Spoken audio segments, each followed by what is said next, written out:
Friends, welcome to defence classes.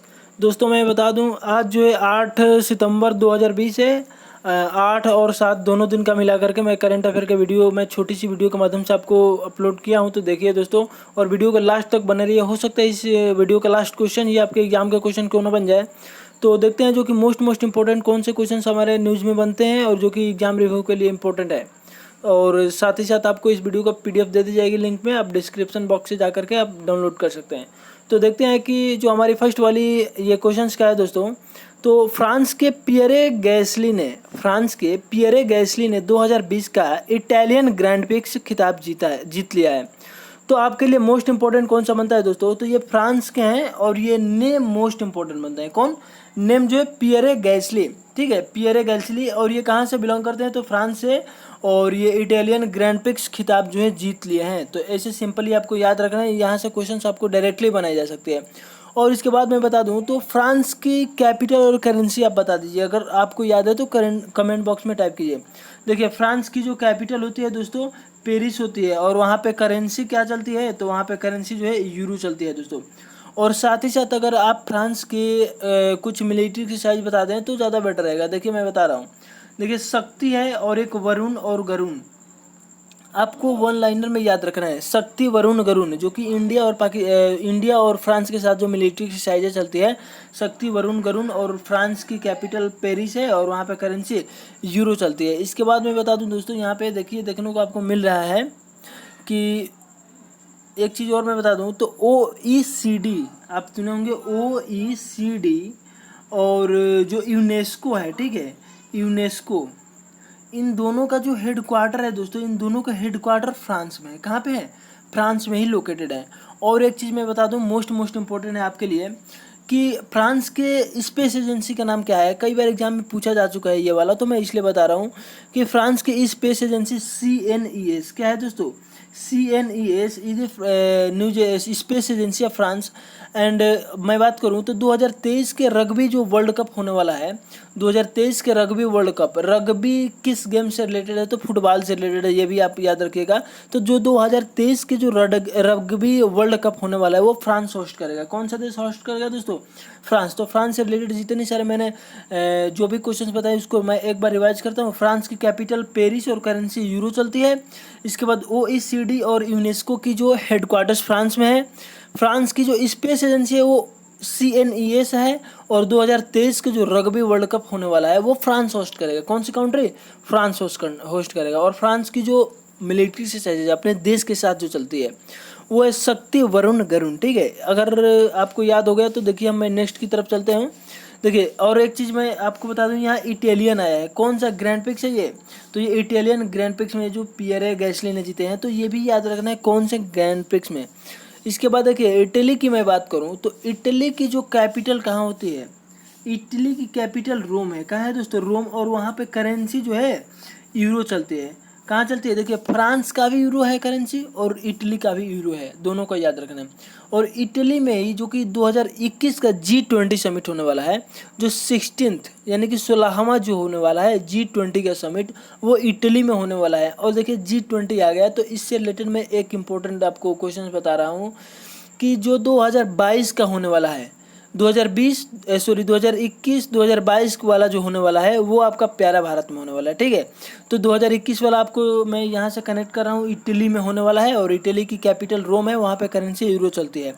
और एक चीज़ मैं बता दूँ कि फूड एंड एग्रीकल्चर जो है, ठीक है, फूड एंड एग्रीकल्चर, इसका जो हेड क्वार्टर्स है दोस्तों, ये जो इटली में लोकेटेड है। कहाँ पे है, इटली में लोकेटेड है। और एक चीज़ मैं बता दूँ करेंट अफेयर की जो है क्वेश्चंस मोस्ट इंपॉर्टेंट आपके एग्जाम के लिए, विंटर ओलंपिक जो 2020 वाला होने वाला है, विंटर ओलंपिक, वो जो है इटली होस्ट करेगा। कौन सी कंट्री होस्ट करेगा दोस्तों, इटली, ठीक है। तो इतनी सारी इंपॉर्टेंट जो है क्वेश्चंस के साथ मैं नेक्स्ट वाले की तरफ चलता हूं, जो कि देखिए आई होप आपको ये समझ में आ गया होगा दोस्तों इजीली वे में। और एक चीज़ मैं बता दूं, देखिए ये अटल पेंशन योजना है, ठीक है, इसको मोदी जी ने लॉन्च किया था, जो कि इसे जो है 2015 में लॉन्च किया गया है। तो ये सिंपली जो ये जो 4 कोड से ये सबको जो है आप एक बार पढ़ लेंगे तो आपको समझ में आ जाएगा। इसके बाद देखते हैं नेक्स्ट वाला जो कि क्वेश्चन हमारे पास क्या है दोस्तों, मोस्ट इंपॉर्टेंट क्वेश्चन, कि दिल्ली सरकार ने अपने एंटी डेंगू अभियान 10 हफ्ते 10 बजे 10 मिनट को फिर से लॉन्च किया है। क्या किया है? को फिर से लॉन्च किया है। कौन सा? तो ये जो कि दिल्ली सरकार ने अपनी एंटी डेंगू अभियान, ये जो अभियान पूछी जाएगी कि 10 हफ्ते 10 बजे 10 मिनट वाली अभियान कौन सी स्टेट जो है लॉन्च किया है, तो आपको राइट आंसर टिक करना होगा, दिल्ली सरकार ने। ठीक है, इसके बाद देखते हैं नेक्स्ट वाले क्वेश्चन। तमिलनाडु के विरुधनगर, ठीक है, तमिलनाडु के विरुधुनगर जिले को केंद्र सरकार द्वारा राज्य का पहला पूर्ण डिजिटल अर्थव्यवस्था वाला जिला चुना गया है। तो ये जो जिला आ गया ना दोस्तों, ये तमिलनाडु का एक स्पेशलिस्ट जो वे डिस्ट्रिक्ट है, इसका नेम मोस्ट इम्पोर्टेंट है, आपको इजीली वे में याद रखना है। कहाँ की ये डिस्ट्रिक्ट है? तो तमिलनाडु का है। और एक चीज़ मैं बता दूं तमिलनाडु के बारे में, तो तमिलनाडु की जो कैपिटल है दोस्तों चेन्नई में है, और वहाँ पे सीएम देखिए ईके पलानीस्वामी और गवर्नर बनवारीलाल पुरोहित है। अगर कोई आपको स्टेट दिख जाए तो स्टेट की कैपिटल और वहाँ के सीएम गवर्नर कम से कम आपके जुबान पे होनी चाहिए।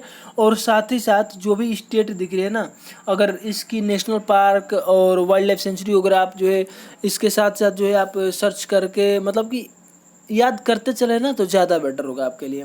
स्टैटिक जो है, देखिए क्या होता है ना कि एग्जाम्स में जो करंट अफेयर्स की क्वेश्चन तो बनती है, लेकिन करंट अफेयर में जो न्यूज़ में चल रहा है हाल ही में लेटेस्ट, उस स्टेट से कंट्री से जो भी संस्था है मतलब हेडक्वार्टर्स वगैरह से, उसकी जो है यही सब स्टैटिक जीके पूछी जाती है।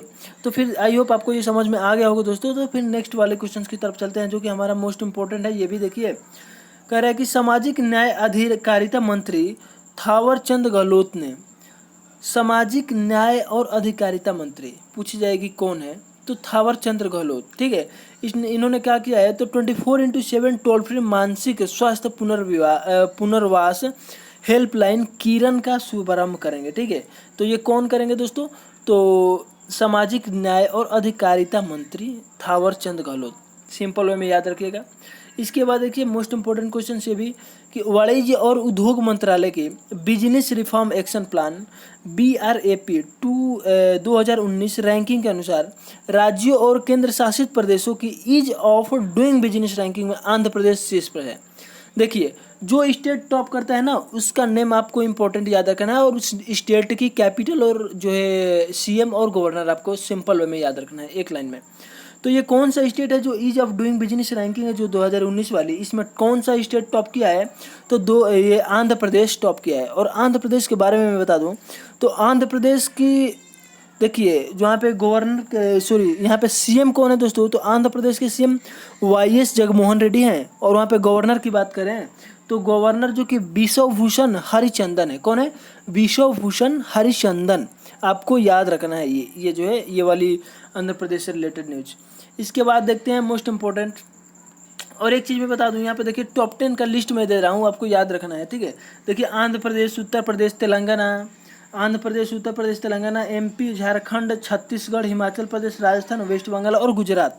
इस वे में है, आपको याद रखना होगा। यानी कि जो मेन इंपॉर्टेंट है टॉप वाला जो आंध्र प्रदेश है वो आपको याद रखना होगा। और आपको यदि दोस्तों ये आप अगर चाहें तो ये जो जितने सारे आपको स्टेट दिख रहे हैं सभी स्टेट के जो कैपिटल याद कर लीजिए तुरंत, और जो है ये क्या बोलते हैं इसकी सीएम और जो है गवर्नर सब आपको याद कर लीजिए लाइन बाय लाइन से।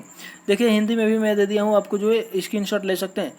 इसके बाद देखते हैं दोस्तों कि, और देखिए पूरा जो जितने सारे स्टेट हैं जो अपने स्टेट से हैं वो अपने स्टेट वाले अपने को तो कम से कम याद कर सकते हैं। देखिए बिहार है तो बिहार जो है 26 नंबर, और यूपी की बात करें तो यूपी जो है सेकंड नंबर पे है, आंध्र प्रदेश फर्स्ट नंबर पे है। तो मोस्ट इंपॉर्टेंट जो है फर्स्ट वाले जो टॉप पे कौन है? आंध्र प्रदेश, और लास्ट में कौन है? तो त्रिपुरा है। ठीक है, इसके बाद देखते हैं नेक्स्ट वाली इंपॉर्टेंट करंट अफेयर हमारी कौन सी रही, तो ये वाली रही हमारी कि S कृष्णन को पंजाब एंड सिंध बैंक के निदेशक और CO यानी कि MD एंड CO के रूप में नियुक्त किया गया है। ठीक है, कौन है दोस्तों? तो ये नेम मोस्ट इंपॉर्टेंट है, नेम को याद रखिए, और जो बैंक है बैंक को याद रखिए एक लाइन में। ठीक है, तो ये S कृष्णन को जो है पंजाब सिंध बैंक के निदेशक और जो CEO के रूप में नियुक्त किया गया है। तो S कृष्णन जो है इंपॉर्टेंट नेम बन गया।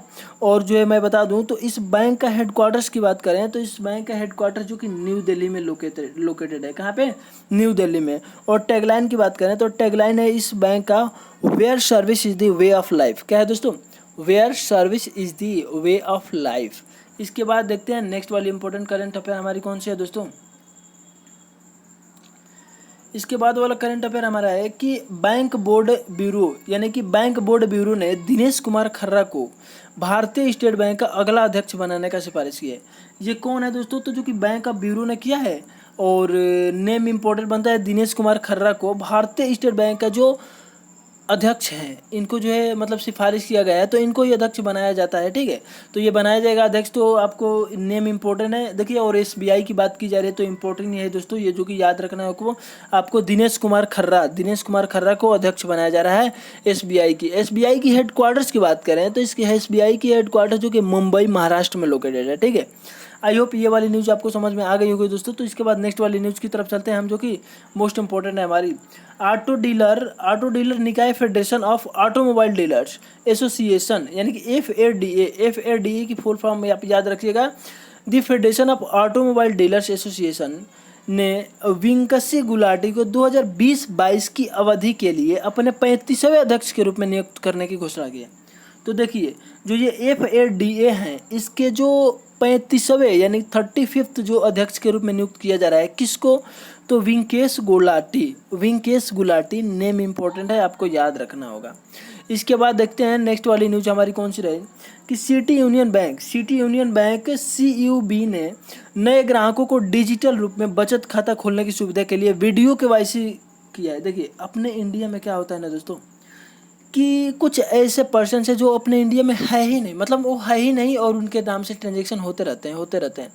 तो इसलिए ये जो बैंक है सिटी यूनियन बैंक, ये वीडियो के माध्यम से KYC, आपको बैंक में जाने की ज़रूरत ही नहीं है, आप जो है डायरेक्ट वीडियो देख लेगा आपका मतलब फेस वगैरह जो भी है, और KYC जो है आपका मतलब कंफर्म कर देगा, जो भी सबमिट कर देगा। यानी कि वीडियो KYC जो है कौन सी बैंक जो है शुरू की है डिजिटल रूप से, तो ये आप बैंक की नेम याद रखना है, सिटी यूनियन बैंक। कौन सी? City union bank. इसके बाद देखते हैं नेक्स्ट वाला इंपॉर्टेंट न्यूज हमारा कौन सा है दोस्तों, बजाज अलियांज जनरल इंश्योरेंस ने पालतू कुत्तों के लिए बीमा पॉलिसी शुरू की है।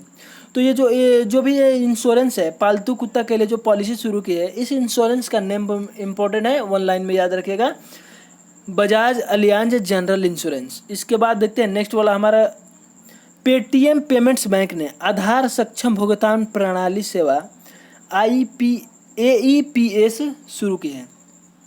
ये AEPS शुरू कौन किया है दोस्तों? तो ये पेटीएम पेमेंट बैंक ने शुरू किया है। कौन? पेटीएम पेमेंट बैंक ने आधार सक्षम भुगतान। देखिए, कई बार तो ये जो है इसका फुल फॉर्म पूछी जाती है, तो आपको याद रखना है AEPS का फुल फॉर्म हर एक बार मतलब पूछी जाती है हमेशा।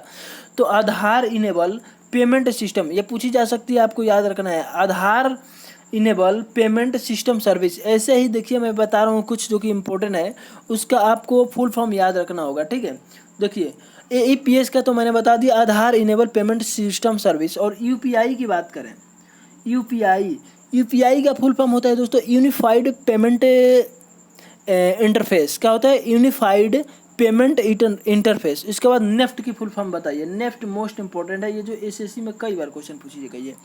नेफ्ट का फुल फॉर्म होता है नेशनल इलेक्ट्रॉनिक फंड ट्रांसफर। क्या होता है? National electronic fund transfer. NACH का फुल फॉर्म बता दिए। NACH जो बैंकिंग से रिलेटेड सभी है, नेशनल ऑटोमेटेड क्लियरिंग हाउस। इसके बाद RTGS का फुल फॉर्म बता दिए ना, बहुत इंपॉर्टेंट है। RTGS का फुल फॉर्म जो होता है ना, रियल टाइम ग्रॉस सेटलमेंट। क्या होता है दोस्तों? रियल टाइम ग्रॉस सेटलमेंट होता है भाई। इसके बाद देखते हैं नेक्स्ट वाला न्यूज़, IIT दिल्ली ने स्टार्टअप चक्र इनोवेशन ने N95 मास्क को कीटाणु रहित करने के लिए चक्र देखिए वो लॉन्च किया है। कौन सा भाई? ये जो N95 जो मास्क है, इसको कीटाणु लॉन्च करने के लिए जो टूल्स लगाया गया, मतलब जो भी है मशीनी वगैरह, ये IIT दिल्ली ने स्टार्टअप चक्र इनोवेशन में लॉन्च किया है। तो इसको मोस्ट इंपॉर्टेंट है, आपको याद रखना होगा। इसके बाद देखते हैं केंद्रीय कृषि और किसान कल्याण मंत्रालय ने कश्मीर घाटी में मृदा परीक्षण प्रयोगशालाओं के उन्नयन के लिए 4 करोड़ रुपए मंजूर किए। ये कौन सा भाई स्टेट, ये क्या है मैटर? देखिए, केंद्रीय कृषि और किसान कल्याण मंत्रालय। कौन मंत्रालय? केंद्रीय कृषि और किसान कल्याण मंत्रालय ने कश्मीर घाटी के मृदा परीक्षण प्रयोगशालाओं में उन्हें इनके लिए 4 करोड़ रुपए की जो है मंजूर किए हैं। तो ये जो कश्मीर के साथ है और ये जो है मंत्रालय का नाम याद करना है, 4 करोड़ की मैटर है, ठीक है। तो ऐसे सिंपल वे में आपको याद रखना है दोस्तों। और मैं बता दूं कि जम्मू कश्मीर की बात आ गई ना, तो जम्मू कश्मीर का आप लेफ्टिनेंट गवर्नर की नाम बता दे तो मोस्ट इंपॉर्टेंट है दोस्तों। अगर आपको पता है तो पहले कमेंट बॉक्स में टाइप कीजिए। देखिए मैं बता रहा हूँ आपको, जो है कश्मीर की जो लेफ्टिनेंट गवर्नर है मनोज सिन्हा है। कौन है भाई? Manoj Sinha, most important. और मैं बता दूं दोस्तों, और एक न्यूज़ है, देखिए बांग्लादेश ने दाऊद कंडी से त्रिपुरा के सोनमुरा तक नए खुले अंतर्देशीय जो भी नदी मार्ग का ट्रायल रन सफलतापूर्वक जो है पूरा किया है। तो ये कौन है भाई? बांग्लादेश में दाऊद कंडी से तिरापुर, ठीक है, त्रिपुरा के सोनमुरा, सॉरी दोस्तों, बांग्लादेश में दाऊद कंडी से त्रिपुरा के सोनमुरा तक, ठीक है, दाऊद कंडी से त्रिपुरा के सोनमुरा तक। तो ये आपको याद रखना होगा सिंपल वे में। और एक चीज़ मैं बता दूं इसके बारे में, तो ये जो मार्ग है पहली बार अंतर्देशीय जलमार्ग का उपयोग करके त्रिपुरा को बांग्लादेश से जोड़ेगा। त्रिपुरा को यानी कि अपने इंडिया को जोड़ रहे थे भाई बांग्लादेश के साथ, तो ये त्रिपुरा से बांग्लादेश के साथ जोड़ रहा है। तो इस मार्ग को आपको याद रखना ही होगा। उसके बाद देखिए गुमटी नदी पर ये जो है 93 किलोमीटर लंबा नया मार्ग जो है भारत और बांग्लादेश के साथ संपर्क में बढ़ाने के लिए यह जो है एक बड़ा कदम है, ठीक है। ये किस नदी पर लोकेटेड है, मतलब किस नदी पर स्थित है? तो गुमती नदी पे 93 किलोमीटर का है। बांग्लादेश से लेकर के अपने इंडिया को जोड़ रहा है। किस स्टेट से? तो त्रिपुरा से। ऐसे वे में आपको याद रखना होगा। और बांग्लादेश की बात करें तो बांग्लादेश का आप जो कैपिटल करेंसी बता देते तो बहुत ज़्यादा बेटर होगा दोस्तों। बांग्लादेश का कैपिटल ढाका होता है और वहाँ पर करेंसी टाका चलती है। बांग्लादेश के साथ आप जो है देखिए ढाका और करेंसी टाका चलती है। और बांग्लादेश के साथ जो भी मिलिट्री एक्सरसाइज चलती है दोस्तों, जो मिलिट्री एक्सरसाइज चलती है अपने इंडिया के साथ, उस एक्सरसाइज का नाम बता दें तो मोस्ट इंपॉर्टेंट है सैमप्रेटी। क्या है दोस्तों? सैमप्रेटी, ठीक है। तो इसके बाद देखते हैं दोस्तों एक और न्यूज़ है, हम देख लेते हैं इसको, जो है केंद्रीय मंत्रिमंडल ने कश्मीरी डोगरी हिंदी को केंद्र शासित प्रदेश जम्मू कश्मीर की आधिकारिक भाषाओं के रूप में मंजूरी दी है। जो जम्मू कश्मीर है दोस्तों, इसको जो आधिकारिक भाषाओं के रूप में कश्मीरी डोगरी और हिंदी को केंद्र शासित प्रदेश की जम्मू कश्मीर की आधिकारिक भाषाओं के रूप में मंजूरी दे दी है, ठीक है। कौन मंत्रिमंडल? केंद्रीय मंत्रिमंडल ने। कौन कौन भाषा है? तो आपके एग्जाम में देखिए क्वेश्चन कहाँ से बनेगा, डायरेक्टली पूछी जाएगी। डोगरी लैंग्वेज किस स्टेट में लोकेटेड है? आंध्र प्रदेश, पंजाब, हरियाणा, मतलब जो भी है ये जम्मू कश्मीर। तो आपको बताना होगा ये डोगरी जो है कहाँ पे है, तो ये जो है जम्मू कश्मीर में है, ठीक है। और जम्मू कश्मीर के लेफ्टिनेंट गवर्नर मैं बताया हूँ आपको, मनोज सिन्हा, आपको याद रखना होगा। तो और एक चीज़ मैं बता दूँ, देखिए झारखंड है आपके साथ, जो है इसको जो है आप चाहें तो जो है एक बार में पढ़ सकते हैं इसको दोस्तों। इसका जो फॉर्मेशन हुआ था 15 नवंबर 2000 को। कैपिटल रांची है, चीफ मिनिस्टर हेमंत सोरेन है, गवर्नर द्रौपदी मुर्मू है। और डिस्ट्रिक्ट यहाँ पे जो है 24 है। लोकसभा की सीट है 14 और राज्यसभा की सीटें 6 है। लार्जेस्ट सिटी जमशेदपुर है। ऑफिशियल लैंग्वेज हिंदी है। और बॉर्डर स्टेट मोस्ट इंपॉर्टेंट है, आपको याद रखना ही होगा। बॉर्डर स्टेट शेयर करता है बिहार, उत्तर प्रदेश, छत्तीसगढ़, उड़ीसा और वेस्ट बंगाल के साथ। इसके बाद मैं बता दूं यहाँ पे देखिए इसमें आपको जो झारखंड यहाँ पे दिख रहा होगा दोस्तों, ये वाला झारखंड है। और झारखंड के देखिए बिहार, उत्तर प्रदेश, छत्तीसगढ़, उड़ीसा और वेस्ट बंगाल के साथ जो है ये बॉर्डर शेयर करता है, आपको याद रखना होगा। इसके बाद मैं बता दूं दोस्तों, तो झारखंड के देखिए ये जो नेशनल पार्क है आपको याद रखना होगा। बेटला नेशनल पार्क कहाँ लोकेटेड है? झारखंड में। पलमाऊ टाइगर रिजर्व कहाँ स्थित है? झारखंड में। डालमा वाइल्ड लाइफ सेंचुरी कहाँ स्थित है? झारखंड में। Hazaribagh Uddhav lake bird sanctuary कहाँ है? झारखंड में। सिंह भूम जो है एलिफेंट रिजर्व कहाँ है? झारखंड में। इसके बाद देखिए मैंथन डैम जो भी है बाराकर रिवर पे, ये जो है झारखंड में लोकेटेड है। और इसके बाद मैं बता दूं चंडिल डैम है, यानी तीनों डैम है, जो तीनों डैम को आप नाम याद रखिए। मैंथन dam, Chandil dam, Panchet dam, तीनों किस किस रिवर पे है? देखिए मैंथन जो कि बाराकर रिवर पे है, सुबर्णरेखा रिवर पे जो है चंडिल है, और जो है दामोदर रिवर पे जो है कौन सी है? पंचत डैम है। इन तीनों को याद रखना का मोस्ट इंपॉर्टेंट होगा दोस्तों। आई होप आपको ये वीडियो समझ में आई होगी। अगर आपको कुछ भी एडवांटेज हुआ है दोस्तों इससे, तो आप इस वीडियो को लाइक कीजिए और ज़्यादा से ज़्यादा शेयर करिए। और मैं बता दूं कि अगर आपने इस चैनल को सब्सक्राइब नहीं किया है तो सब्सक्राइब कर लीजिए दोस्तों, डेली 6 बजे। फिर मिलते हैं नेक्स्ट वीडियो में। आपको जय हिंद, जय भारत।